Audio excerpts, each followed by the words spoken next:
आज का अपना टॉपिक है एंटीबायोटिक्स। अब जब भी अपन बीमार गिरते हैं तो अपन डॉक्टर के पास जाते हैं तो डॉक्टर अपने को कुछ दवाइयाँ लिख के देते हैं, उसको बोलते अपन प्रिस्क्रिप्शन। और जब वो प्रिस्क्रिप्शन लेके अपन मेडिकल स्टोर में जाते हैं, अपने को वो दवा मिलती है तो उसमें एक कोई तो भी एंटीबायोटिक की दवा रहती है। तो एंटीबायोटिक कैसे बना हो? बैक्टीरिया या फंगस से बनी हुई गोली हो, यानी माइक्रो ऑर्गेनिज्म से बनी हुई गोली है कि जो अपने अंदर के हार्मफुल माइक्रो ऑर्गेनिज्म को ख़त्म करेंगी। यानी माइक्रोब्स यूज़ कर रहे, माइक्रो ऑर्गेनिज्म यूज़ कर रहे कि हार्मफुल माइक्रोब्स को मारने के लिए, उसको बोलते बना एंटीबायोटिक। तो कौन सा कंपाउंड यूज होता है? Carbon compound. Carbon compounds obtained from some bacteria and fungi for destroying or preventing the growth of harmful microorganisms are called antibiotics। मैंने आपको पहले ही बताया है, जो कार्बन कंपाउंड मिलता है बैक्टीरिया से, फंगस से, कि जो डिस्ट्रॉय करता है या रोकता है growth of harmful micro organism, उसको बोलते हैं अपन एंटीबायोटिक्स। तो ये डेफिनेशन है एंटीबायोटिक्स की, इसको बराबर ध्यान में रखना, लर्न करना अच्छी तरह से। Carbon compound obtain from some bacteria and fungi for destroying और preventing the growth of harmful microorganisms are called antibiotic. Antibiotic की डिस्कवरी हुई 20th सेंचुरी में। Antibiotic discovery of 20th century have brought about a revolution in the field of medicine। और एक medicine field में क्रांति आ गई। जैसे ही antibiotic का शोध लग गया, जानकारी हो गई, वैसा ही एक रिवॉल्यूशन आ गया in the field of medicine. Even a disease like tuberculosis यानी TB has been almost completely eradicated from some countries। पहले टीबी कोई अगर व्यक्ति को होता था तो ऐसा समझते थे कि अब ये एक न एक दिन इरेडिकेट हो जाएगा, यानी ख़त्म हो जाएगा, मर जाएगा। लेकिन अब वैसा नहीं है। अब एंटीबायोटिक्स देने के बाद में टीबी का पेशेंट भी ठीक हो सकता है, ठीक होता है। और कुछ कुछ कंट्री में टीबी ये पूरी तरह से नष्ट हो गया। अपने इंडिया में भी अब टीबी नाम शेष के लिए शिल्लक है, यानी सिर्फ नाम के लिए। नहीं तो टीबी का पेशेंट अच्छी तरह से क्योर हो सकता है with the help of antibiotic.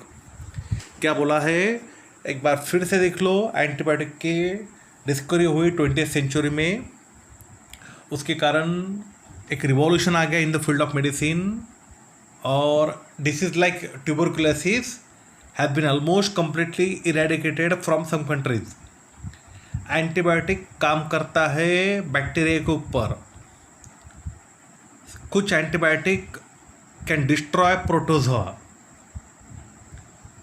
अब प्रोटोझोआला मराठीत म्हणतो आपण जीवकण, अत्यंत प्राचीन काळच्या प्राणीवर्गातील एक जीव। जैसा अमीबा है, पैरामीशियम है, ये सब प्रोटोजोआ है। उनसे जो डिसीज़ होता है, तो अगर अमीबा पेट में चला गया था तो अपन बोलते अमीबेसिस हो गया। मलेरिया प्लाज्मोडियम से होता है। तो जब ये प्रोटोजोआ बॉडी के अंदर जाता है तो प्रोटोजोआ को भी डिस्ट्रॉय करता है एंटीबायोटिक। मलेरिया उसका एग्जाम्पल है। मलेरिया होता है प्लाज्मोडियम मलेरियसी, एंड ये प्रोटोजोन है, ये माइक्रो ऑर्गेनिज्म है, उसको डिस्ट्रॉय करता है एंटीबायोटिक। एंटीबायोटिक किसको मारता है? फिर बैक्टीरिया को मारता है, बैक्टीरिया को ख़त्म करता है। और किसको करता है? प्रोटोजोन को। Some antibiotic are useful against a wide variety of bacteria. कुछ एंटीबायोटिक बहुत सारे बैक्टीरिया के ऊपर अप्लाई कर सकते हैं। Some antibiotics are useful against a wide variety of bacteria. They are called broad spectrum antibiotic. उनको बोलते अपन ब्रॉड स्पेक्ट्रम अँटीबायोटिक. काही अँटीबायोटिक हे आपण भरपूर मोठ्या बॅक्टेरियाच्या ग्रुपवर अप्लाय करू शकतो. मग त्यांना नष्ट करण्याकरता त्यांचा वापर करू शकतो. पुष्कळ बॅक्टेरिया अशा अँटीबायोटिक्सला म्हटलं आपण ब्रॉड स्पेक्ट्रम अँटीबायोटिक. त्यांचे एक्झाम्पल आहे ॲम्पिसिलिन, ॲमॉक्झिसिलिन, टेट्रासायक्लिन एटसेट्रा. एक लक्षात ठेवायचं की कोणतंही ड्रग त्याच्या शेवटी आयन आलं तर तो अँटीबायोटिक असू शकतो. तो अँटीबायोटिक असतो. जसं penicillin, ampicillin, amoxicillin, tetracycline, these are all antibiotic. यांचा एंड शेवटी राहील आयननी. असं जनरली पाहायला मिळते. Some antibiotics are useful against a wide variety of bacteria.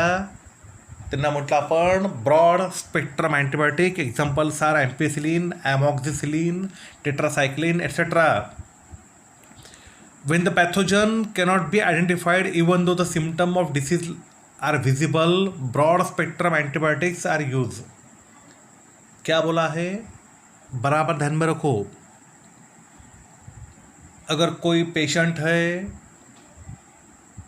काय के कारण बीमार गिला मालूम नहीं है, लेकिन उसके सिम्टम अपने को दिख रहे हैं, तो उस समय में ब्रॉड स्पेक्ट्रम एंटीबायोटिक यूज करते हैं.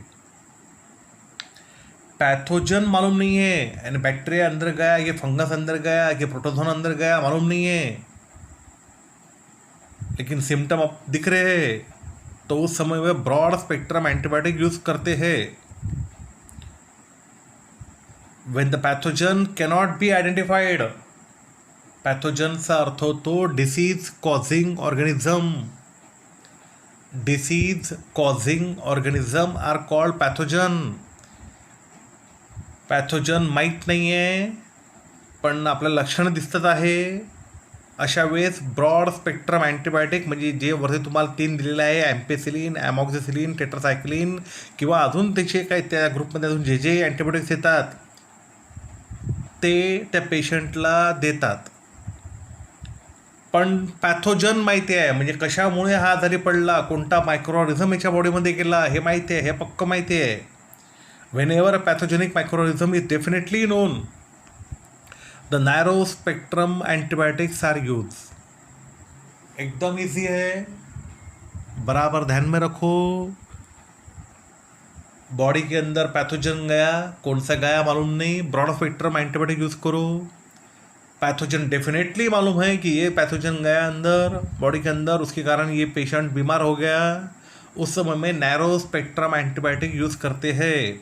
नैरो स्पेक्ट्रम के एग्जांपल्स है penicillin, gentamicin, erythromycin etcetera. Penicillin, gentamicin, erythromycin etcetera.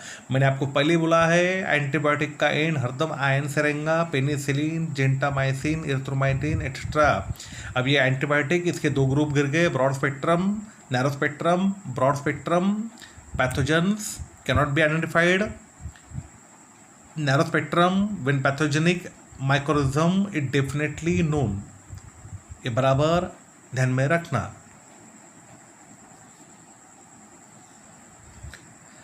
The National Institute of Virology, study of viruses, त्याला मराठीत म्हणतो आपण विषाणूशास्त्र. The National Institute of Virology, established in 1952 in Pune. National institute व्हायरॉलॉजीचं आहे पुण्यामध्ये. 1952 साली हे तयार झालेलं आहे.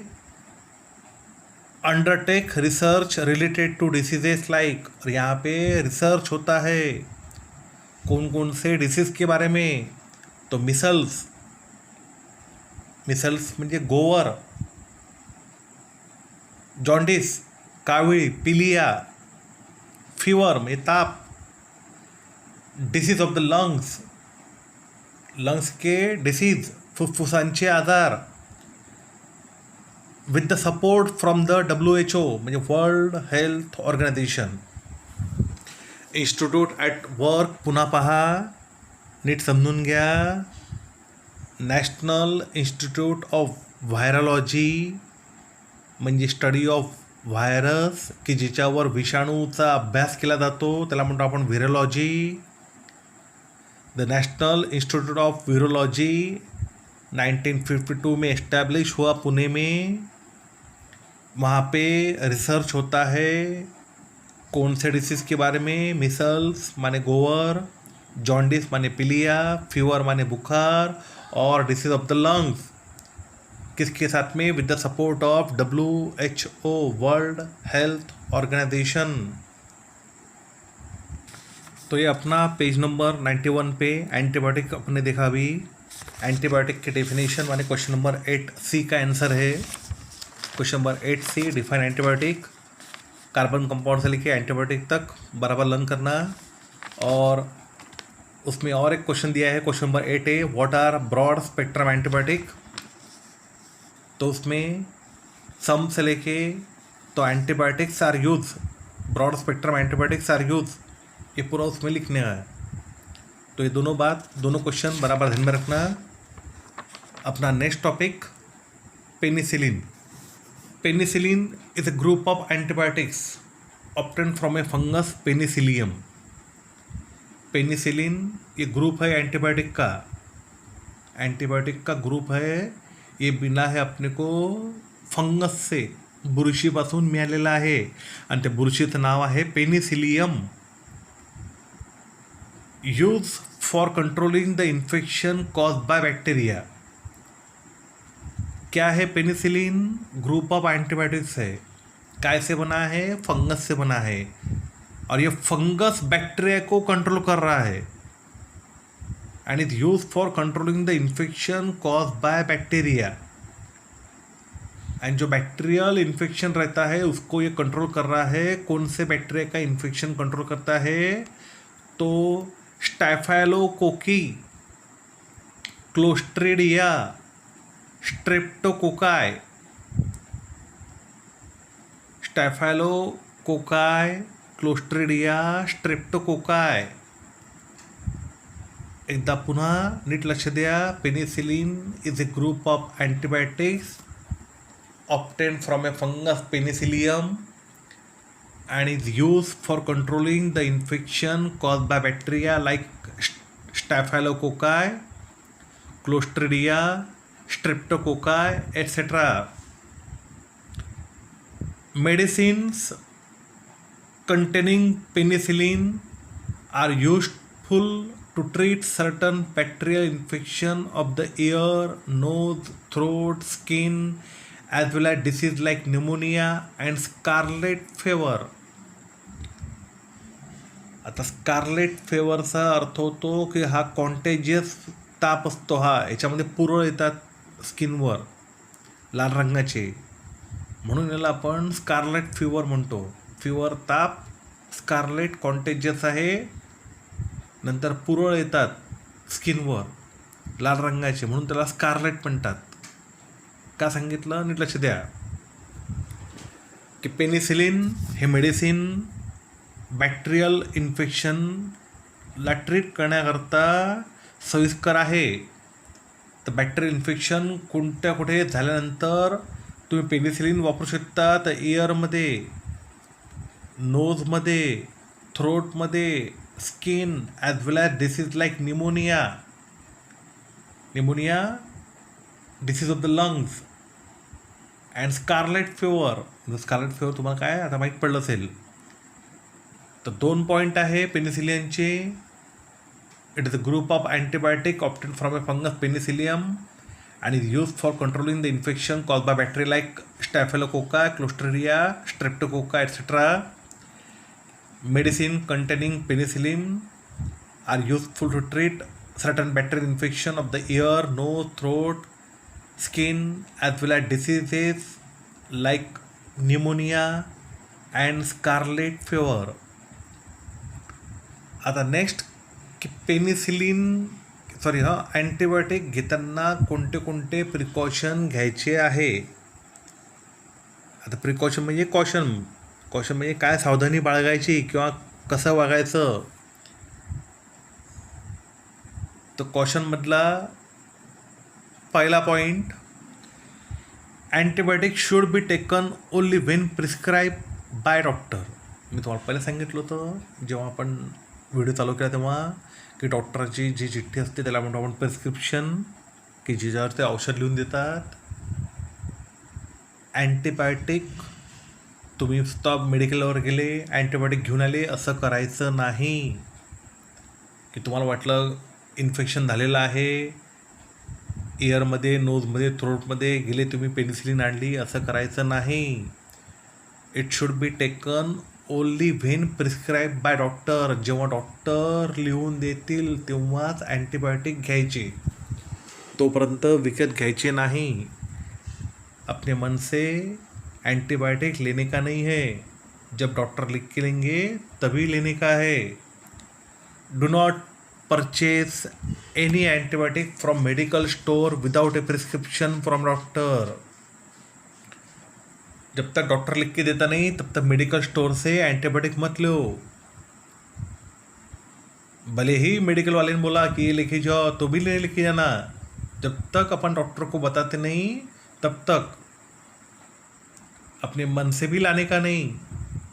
Do not purchase any antibiotic from medical store without a prescription from doctor. Do not consume antibiotic on your own to treat common diseases like a throat infection, common cold और influenza.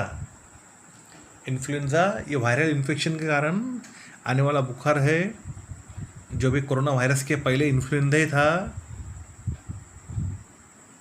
Do not consume antibiotic on your own to treat common disease like a throat infection, common cold और influenza. कुछ ये साधारण रोग रहते, common cold है, सर्दी बुखार है, या गले में खराश हो रही है, इन्फ्लुएंजा है, तो अपन यानी ये भी सर्दी का ही एक प्रकार है. इन्फ्लुएंजा कोरोना वायरस जैसे ही है वो. तो इसके लिए अपने मन से कोई भी एंटीबायोटिक खाने का नहीं है एंड कंज्यूम नहीं करने का है. Do not consume antibiotic on your own to treat common diseases like a throat infection, common cold और इन्फ्लुएंजा. कॉमन कोल्ड और influenza. Number 4th point, even if you feel well before completing the prescribed course of the antibiotic, you must continue and complete it. Antibiotic का जो dose देते हैं doctor वो 3 दिन का नहीं तो 5 दिन का रहता है. अगर अपने को एक दिन में अच्छा लगा तो अपन दवाई लेना स्टॉप कर दिया तो ये घातक रहता है, ये अच्छा रहता नहीं है. तो बेटर वे जितने दिन का डोज दिया है वो पूरा अपने को लेने का है. भले ही अपने को अच्छा लग रहा होगा तो भी वो डोज पूरा करने का है. Even if you feel well before completing the of the prescribed course of the antibiotic, you must continue and complete it. और आखिरी वाला पॉइंट बहुत इम्पोर्टेंट है, do not suggest to other the antibiotic which way are useful to you. Antibiotic लेने के बाद में अपने को अच्छा लगा, अपनी तबीयत सुधर गई, तो बाकी अपने फ्रेंड्स को या कोई रिलेटिव को या भाई बहन को सजेस्ट करने का नहीं कि तुम भी ये एंटीबायोटिक खाओ, तुमको भी अच्छा लगेगा. Do not suggest to other the antibiotic which way are useful to you. तो ये 5 पॉइंट कॉशन की ध्यान में रखना कि एंटीबायोटिक लेते समय क्या क्या अपने को सावधानी बरतनी है. Introduction to scientist. Alexander Fleming, a professor of microbiology at St. Mary's Hospital, had cultured varieties of bacteria and fungi in petri dish in his laboratory. Alexander Fleming, जो माइक्रोबायोलॉजी के प्रोफेसर थे सेंट मैरी हॉस्पिटल में, उन्होंने culture किए, culturing करना, rearing करना, तैयार करना लेबॉर्ट्री में बैक्टीरिया एंड फंगाई एक पेट्री डिश में। पेट्री डिश जैसी डिश रहती है जो कांच की बनी हुई रहती, मीडियम साइज़ की डिश रहती है कांच की, उसको अपन पेट्री डिश बोलते हैं। उन्होंने बहुत सारे उसमें बैक्टीरिया और फंगाई कल्चर किए। On 3 September 1928, while observing the Staphylococcus culture, Staphylococcus माने bacteria, he made an interesting observation in petri dish।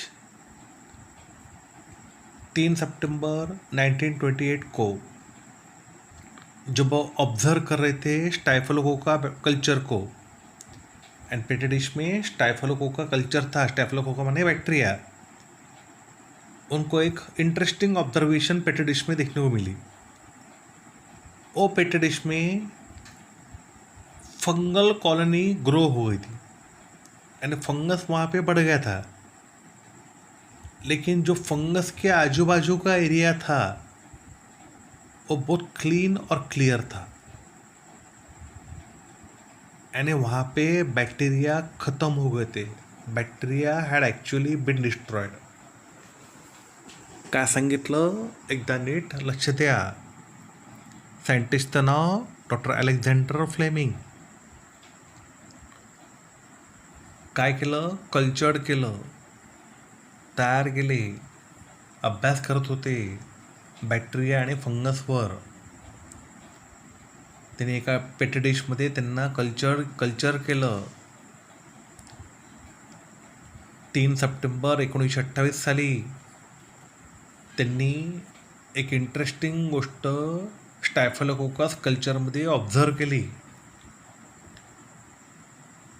त्यांना काय ऑब्झर्वेशन दिसलं तिथे की त्या डिशमध्ये, पेट्री डिशमध्ये फंगस कॉलनी ग्रोन झाली, पण फंगल कॉलनीच्या आजूबाजूचा एरिया पूर्ण क्लीन आणि क्लिअर होता। That is bacteria had actually been destroyed. पूर्णपणे बॅक्टेरिया तिथनं डिस्ट्रॉय झाला होता। फंगस वाढलं होतं पण बॅक्टेरिया डिस्ट्रॉय झाला होता आजूबाजूचा area. After further studies he confirmed that fungus growing there was penicillium. आणि जेव्हा त्यांनी अजून अभ्यास केला की हे कोणतं फंगस आहे की ज्याने बॅक्टेरियाला, आजूबाजूच्या बॅक्टेरियाला नष्ट केलं, तेव्हा त्यांना माहीत पडलं की हे फंगस आहे Penicillium, and it's secretion had destroyed the bacterial colonies. आणि त्याचा सिक्रेशनमुळे, त्याच्या मटेरियलमुळे बॅक्टेरियल कॉलनीज डिस्ट्रॉयड झाल्या। 3 सितंबर 1928 स्टाइफोलोकोकस कल्चर को ऑब्जर्व किया। एक इंटरेस्टिंग चीज़ मालूम हो गई, वो पेट्री डिश में फंगस कॉलोनी ग्रोन हो गई, लेकिन फंगस कॉलोनी का आजू बाजू का एरिया क्लीन और क्लियर था। That is bacteria had actually been destroyed. बाद में उन्होंने और पढ़ाई की और कंफर्म किया, उनको मालूम हुआ कि जो फंगस है वो है पेनिसिलियम, और पेनिसिलियम के जो मटेरियल रहता है इट्स सिक्रीशन, वो बैक्टीरियल कॉलोनीज को नष्ट करता है, डिस्ट्रॉयड करता है। The first antibiotic penicillin had been discovered accidentally, और ये एक्सीडेंटली पहला एंटीबायोटिक डिस्कवर्ड हुआ। और पूरे यूनिवर्स में, पूरे वर्ल्ड में फर्स्ट एंटीबायोटिक कौन सा था? तो वो था पेनिसिलिन, जिसको ढूंढ के निकाला डॉक्टर अलेक्जेंडर फ्लेमिंग ने। And this form the basis for attempt to find the cures for incurable disease. और जो डिसीज जो पहले इनक्यूरेबल थे, यानी उनके लिए कोई भी दवाई नहीं थी, उनके लिए वो आधार बन गया कि नहीं अब क्योर हो सकते हैं। Should not we always be grateful to Alexander Fleming for discovering the life-saving antibiotic? और अपन बहुत थैंकफुल है, ग्रेटफुल है अलेक्जेंडर फ्लेमिंग के लिए कि उन्होंने पेनिसिलिन या एंटीबायोटिक क्या रहते हैं ये पूरे वर्ल्ड को, पूरे यूनिवर्स को उन्होंने बता के दिया। और वहाँ से भी चालू हो गया कि इनक्यूरेबल डिसीज़ अब क्योर हो सकते हैं। ये पेनिसिलिन से एक बेस तैयार हो गया। तो ये इंट्रोडक्शन था डॉक्टर अलेक्जेंडर फ्लेमिंग का कि पहला एंटीबायोटिक उन्हें ढूंढ के निकाली है पेनिसिलिन, जो एक्सीडेंटली डिस्कवर्ड हो चुकी है, और वो बेस बन गया to find cures for incurable disease. उसके नीचे एक छोटा सा पैराग्राफ है, वंडरफुल टू नो, वो देखो। Ends grow fungi in their termitarium anthill and obtain food from it। क्या बोला है, बराबर ध्यान में रखो। चिटिया फंगस को ग्रो करते हैं उनके घर में, और फंगस से खुद का खाना हासिल करते हैं। आपण का म्हटलं, टर्मिटेरियम एन्थिल, त्याला मराठीत म्हणतो आपण मुंग्याचं वारुळ।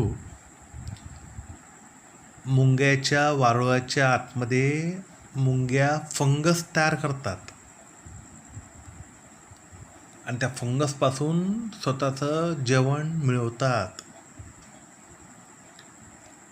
ants grow fungi in their termitarium, means anthill, and obtain food from it. Some species of wasp and other insect lay their eggs in the fungal bodies growing on trees, and thus ensuring a food supply to their larvae. काय सांगितलं, NEET लक्ष द्या। काही species कोणाच्या, वास्पच्या, wasp म्हणजे काय, माशी, किडा, मक्खी, और अदर इंसेक्ट, ये फंगल बॉडीज के ऊपर लेस करते हैं their eggs growing on trees, and thus ensuring a food supply for their larva। अंडे फूट जाएंगे, अंडे हैच हो जाएंगे, एग्स हैच, और उसमें से लार्वा बाहर निकलेगा। तो जो लार्वा निकलेगा अंडों में से, वो फंगस बॉडी खाएंगा और उनको फूड सप्लाई मिल जाएगा लार्वा को करके। वो फंगस बॉडी के ऊपर अंडे देते हैं। Some species of wasp and other insect lay their eggs in the fungal bodies growing on trees, thus ensuring a food supply for their larva। तो ये दोनों वंडरफुल टू नो में अपने देखा कि एंट अपने घर में ग्रो करते हैं, और वास्प और अदर इंसेक्ट जो पेड़ के ऊपर फंगस आते हैं उसके ऊपर वो अंडे देते हैं। जब अंडे हैच होते हैं उसमें से लार्वा निकलता है, तो फंगस बॉडी को खा के फूड सप्लाई और फूड मिलाता है। तो ये फंगस का यूजेस कैसा होता है, इंसेक्ट कैसा कर लेता है, ये अपन ने वंडरफुल टू नो में देखा है। तो आज के अपने ये पूरे वीडियो में क्या देखा अपन ने, एंटीबायोटिक, उसके दो type, broad spectrum, narrow spectrum, बाद में इंस्टीट्यूट एट वर्क, बाद में पेनिसिलिन, बाद में क्या क्या एंटीबायोटिक लेते समय कौन कौन सी सावधानी बरतनी वो देखा। बाद में साइंटिस्ट के बारे में पढ़ा अपन ने, डॉक्टर अलेक्जेंडर फ्लेमिंग। और आखिरी में एंड्स और वास्प के बारे में अपन देखा।